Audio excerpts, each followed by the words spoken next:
Hi, Dave. Welcome to Indo-Indians Strategy of Success. Fantastic to be with you, Poonam.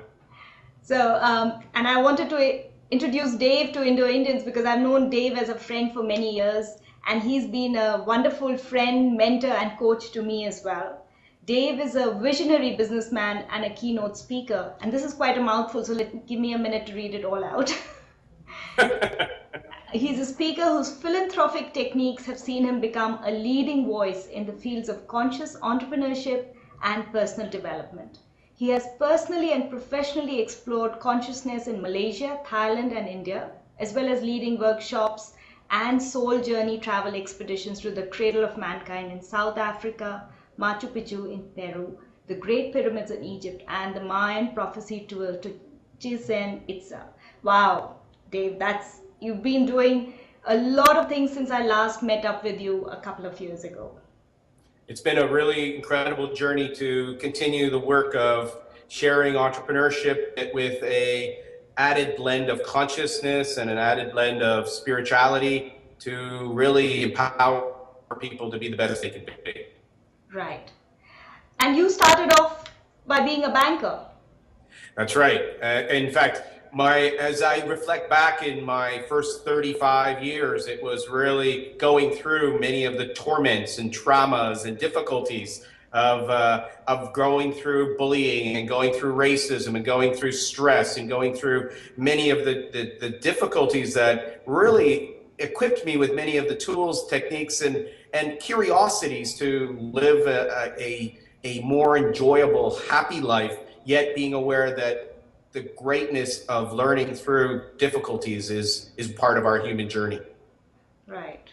I think that is very true for each of us, how we take our personal experience and make it something that gives us more strength.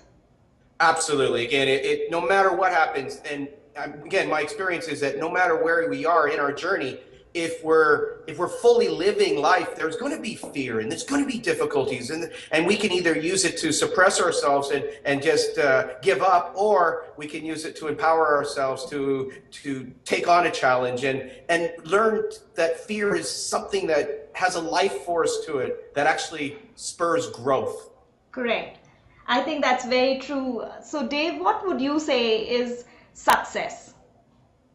Success is a beautiful blend of inner harmony, yet outer basically stretching and growing. I tend to use the authentic happiness model in sharing about really having success in one's life, is that there's three components. This comes from Dr. Martin Seligman, Authentic Happiness or Positive Psychology, where there's three components where, on the one hand, having enough in your daily living that you have joy and you have inner peace and you have harmony and you really explore self-actualization, self-love. And then on the other hand, you have something that challenges you. It's about growth. It's not easy. It can be complex. It can be challenging. It could be a skill. It could be something like, for me, it was dancing.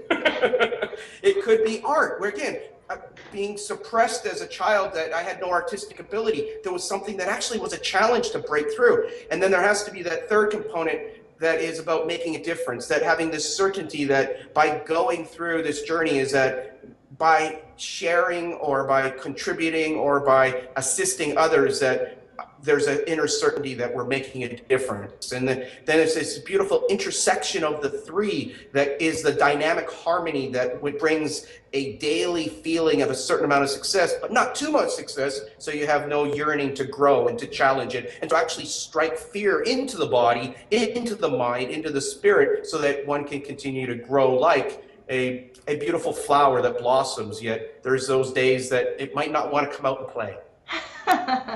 I like the analogy of a beautiful flower. So success is not really money, right? Well, again, for some people, they have the perception that success is money, and again, this is part of the journey. Is that if you're convinced that money will buy you happiness, what tends to happen is you get a little bit of money and you just realize that you're not that happy. Yet I don't want to say money's not a good vehicle to allow people to enjoy life. Yet my personal experience is that if money becomes the pure reason why one does something, it tends to lead to other beautiful lessons along the way, like loneliness, like greed, like sadness. And so there are elements that if you become obsessed with money, then you've got to go watch my dear friend SpongeBob and see Mr. Krabs and how happy he is. He's not a very happy person, and he is a representation of the greed. Thank you, Dave. I think that was very interesting, and I look forward to talking to you again. Thank you so very much, Poonam. Best of luck with all of your success strategies and sharing and making difference with people all around the world. Thank you.